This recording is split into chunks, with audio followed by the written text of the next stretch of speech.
22 लाख सरकारी नौकरियां हम दे देंगे। 1 साल की अप्रेंटिसशिप दी जाएगी और 1 लाख रुपए उसे 1 साल में दिया जाएगा, और ये हर ग्रेजुएट के लिए किया जा रहा है। और अगर पेपर लीक हो गया तो फिर कानूनी कार्रवाई ऐसी होगी कि दूसरी बार नहीं होने वाला। उबर का काम, ओला का काम, ये पिज्जा डिलीवरी जो होती है, ये जो सब युवा है, इनकी रक्षा हो, इनकी रक्षा हो। आप सबका यहाँ बहुत बहुत स्वागत, नमस्कार। थोड़ा प्रोग्राम लेट चल रहा है, आपको यहाँ थोड़ा ठहरना पड़ा, इसके लिए मैं आपसे माफी मांगता हूं। 1 साल पहले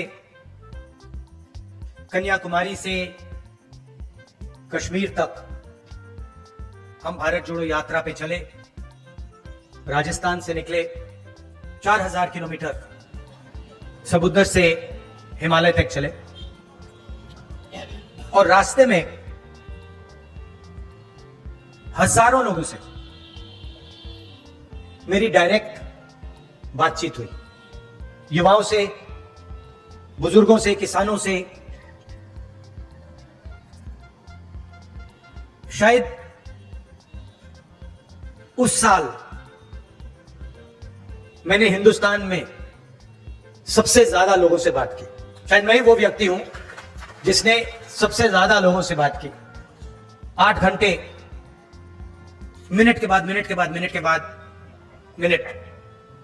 कोई नया आता था, अपनी बात रख के चला जाता था। किसानों ने अपनी बात रखी, और हमने अपने मैनिफेस्टो में उनके लिए एक क्रांतिकारी काम किया है। पहली बार हिंदुस्तान में लीगल गारंटी किसानों की एमएसपी के लिए दिया है। मतलब कानून बनाया है कि उनको लीगल एमएसपी मिलनी चाहिए। जो किसान दिल्ली की ओर चल रहे हैं, जिनको सड़कों पे रोका जा रहा है, उनकी मांग हमने पूरी कर दी है अपने मैनिफेस्टो में। जाति जनगणना की मैंने बहुत बात की है, थोड़ा सा आज कहना चाहता हूं। देश में 50% पिछड़े वर्ग के लोग हैं, 8% आदिवासी भाई बहन हैं, 15% दलित हैं, और तकरीबन 15% माइनॉरिटीज हैं। सब मिलाकर तकरीबन 90% हिंदुस्तान की आबादी या दलित, आदिवासी, पिछड़ा, माइनॉरिटी। उसमें आप 5% और गरीब जनरल कास्ट के लोगों को मिला दीजिए।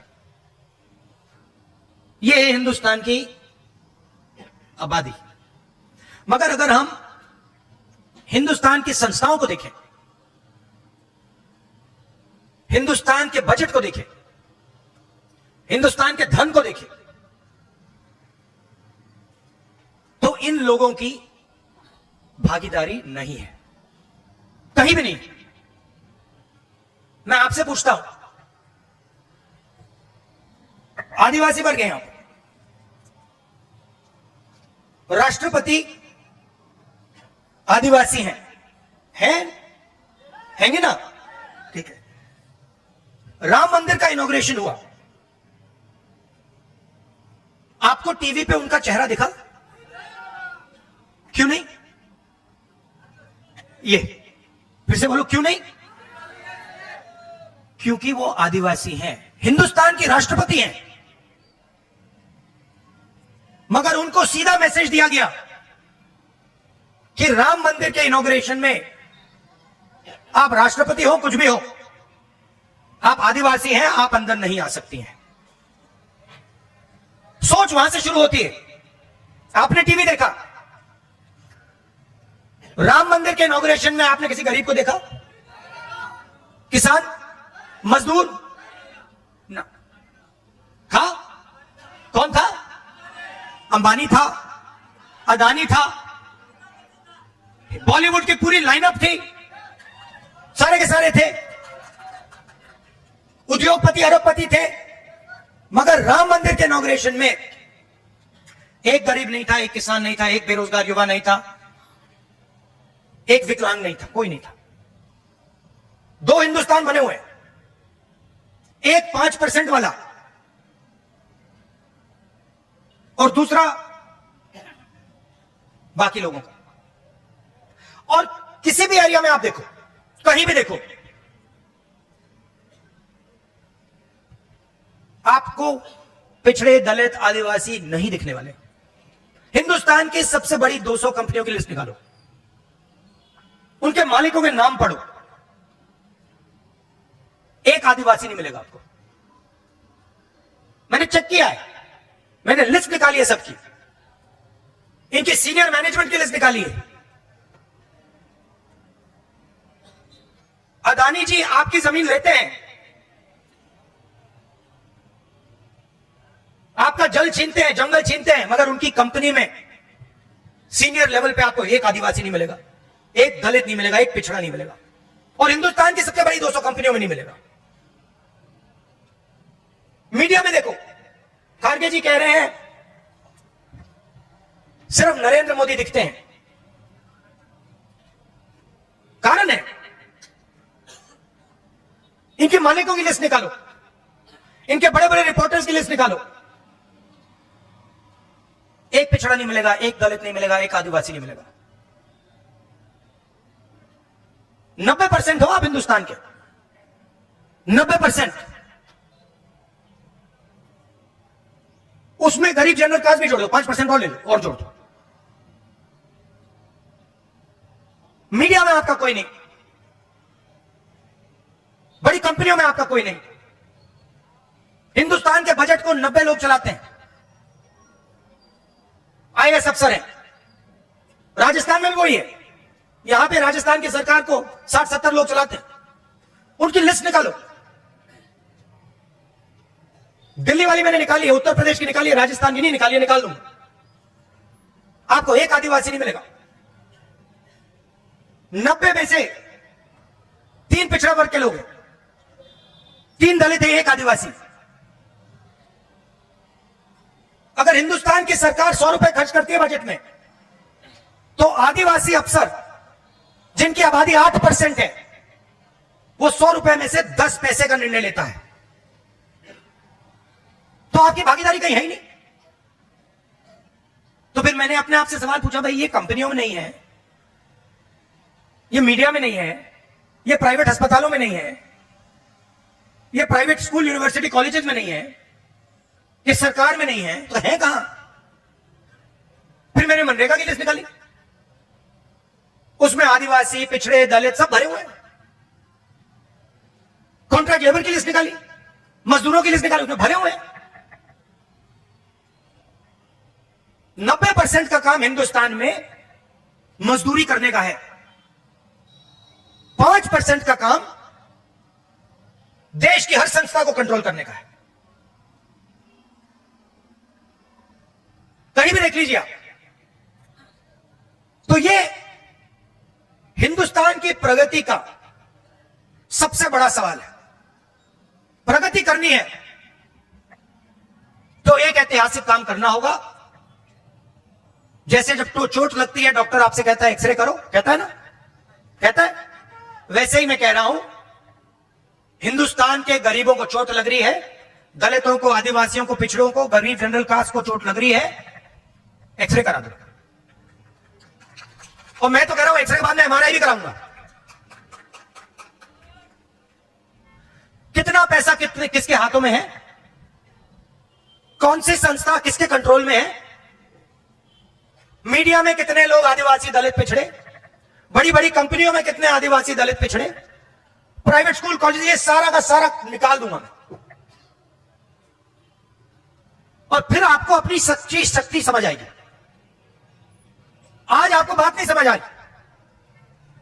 आप सोच रहे हो कि आप में शक्ति नहीं है।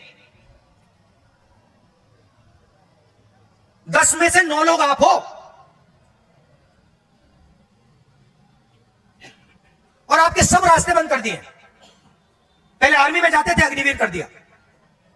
पहले पब्लिक सेक्टर हुआ करता था, प्राइवेटाइज कर दिया। पहले पब्लिक सरकारी कॉलेजेस सरकारी स्कूल होते थे, अच्छे चलते थे, पूरे पूरे बंद कर दिए। पहले सरकारी अस्पताल होते थे, बंद कर दिए प्राइवेट। तो जहां जब भी आपके जेब से पैसा निकलता है वही 5% के जेब में जाता है। पेट्रोल का पैसा भरते हो 5% के जेब में जाता है, सड़क पे टोल देते हो 5% के जेब में जाता है, फल खरीदते हो 5% के जेब में जाता है। आप जितनी जीएसटी देते हो उतनी अदानी देता है। आप टी शर्ट खरीदो, 200 रुपए की टी शर्ट खरीदो, 300 रुपए की टी शर्ट खरीदो, वो खरीदे, जितनी आप देते हो उतनी वो देता है। आप मजदूरी करते हो, वो प्राइवेट हवाई जहाज में उड़ता है, टैक्स एक जितना। तो जाति जनगणना से ये सब साफ हो जाएगा, देश को पता लग जाएगा, 90% को समझ आ जाएगी बात, भैया कैसे हमें इस देश में ठगा जा रहा है। भारत छोड़ो यात्रा में सबसे बड़ा मुद्दा बेरोजगारी थी। युवा आते थे, मैं पूछता था क्या करते हो? राहुल जी बीटेक हूं, एमबीए किया, मेडिसिन पढ़ी, कंप्यूटर प्रोग्रामर हूं, क्या करते हो? कुछ नहीं, रोजगार नहीं।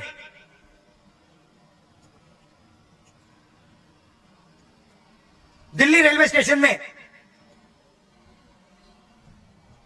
एक युवक कुली का काम कर रहा था, मेरे पास आता है, राहुल जी मैं तो इंजीनियर हूं, सिविल इंजीनियरिंग किया मैंने,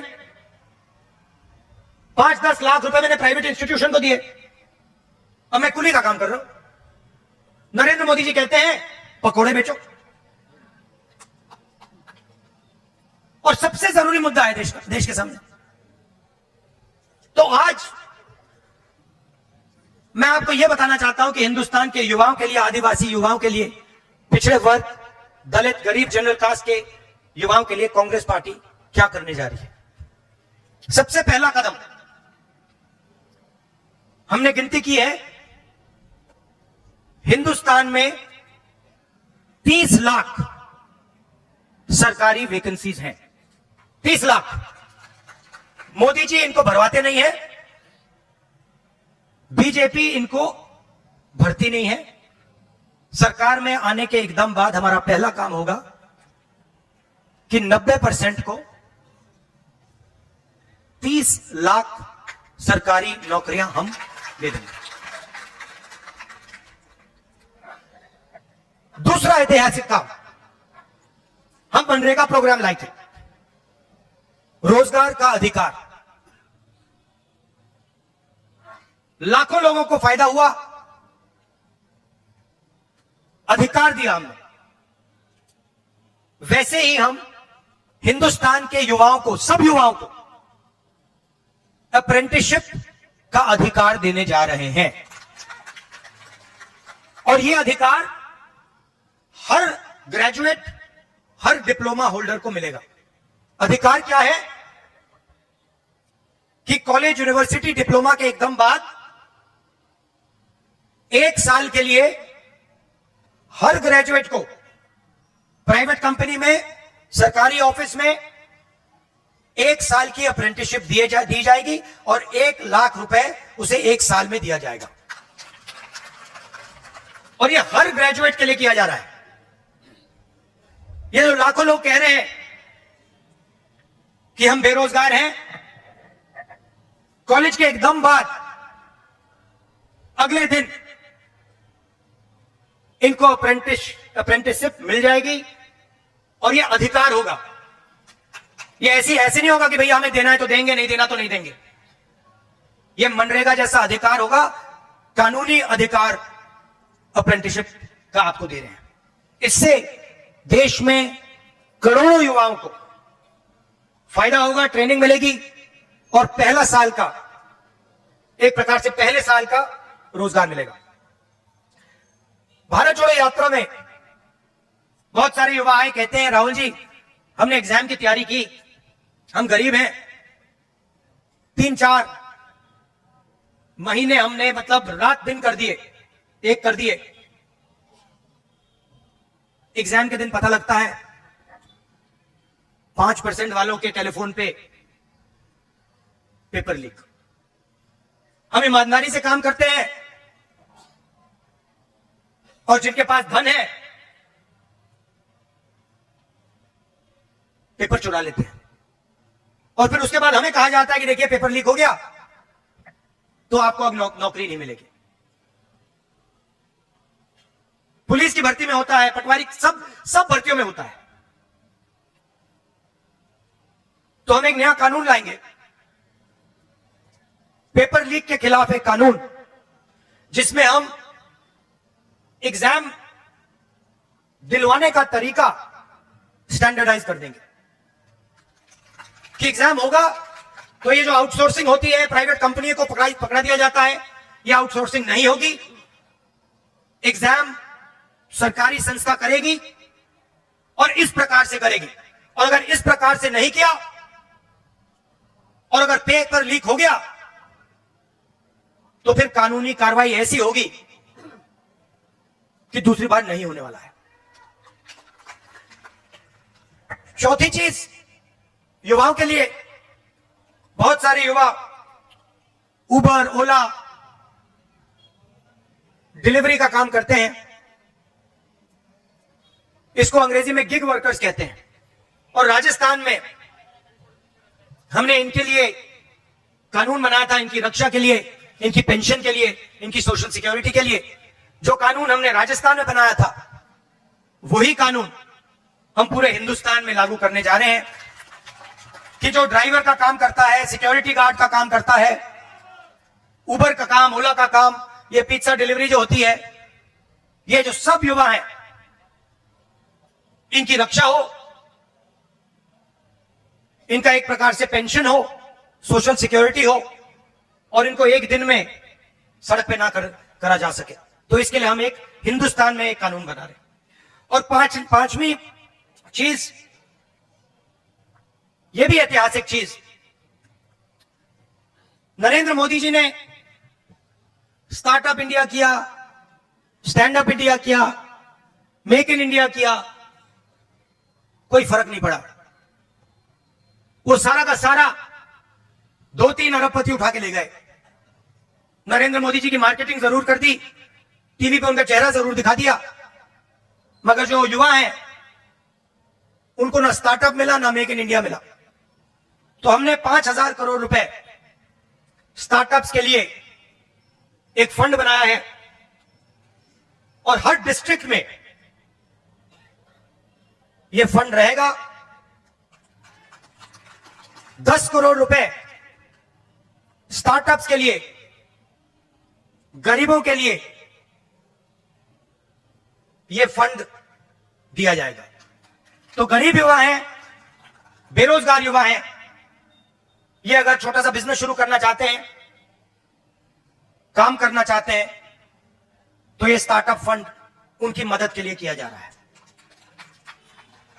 तो ये 5 ऐतिहासिक काम है युवाओं के लिए। भर्ती भरोसा, 30 लाख वैकेंसी भरना, पहली नौकरी पक्की, अप्रेंटिसशिप वाला कानून, पेपर लीक से मुक्ति, पेपर लीक वाला कानून, गिग वर्कर्स के लिए सोशल सिक्योरिटी और युवा रोशनी 5,000 करोड़ रुपए डिस्ट्रिक्ट्स में स्टार्टअप्स के लिए। तो ये हम आपके लिए करने जा रहे हैं। अंत में आपसे कहना चाहता हूं कि आपकी आदिवासियों की जल, जंगल और जमीन की लड़ाई हमारी लड़ाई है। आपके साथ हम खड़े हैं। हम पैसा कानून लाए, जमीन अधिकरण कानून लाए और जो भी हम आपके लिए कर सकेंगे, शिक्षा के लिए, स्वास्थ्य के लिए, जल, जमीन, जंगल के लिए, हम आपके लिए करेंगे, दिल से करेंगे। बहुत बहुत धन्यवाद। जय हिंद।